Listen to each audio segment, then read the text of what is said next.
What I really like about ESG is that we have freshmen who tend to think more out of the box than a lot of your average freshmen. And we have the opportunity to do lots of fun and creative experiments around the education that we provide. I really like working with students who are slightly out of the box or off the mainstream, because when I was an undergraduate, I was definitely not on the mainstream track at all. My passion was not academics, it was rowing, and my dream was to row in the Olympics.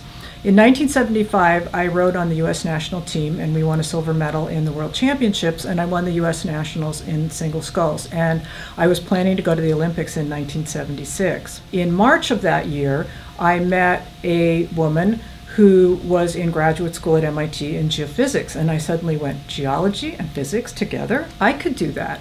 So she introduced me to her advisor, and he offered me a summer job in Woods Hole. And I said, no, I can't. I'm going to be rowing in the Olympics. About a month before the Olympic camp, I fell and tore 5 ligaments in my ankle, was on crutches for a month, and was barely walking when the Olympic tryouts started. So I was in the last group cut from the Olympic team, and I have to say this was probably the worst summer of my entire life.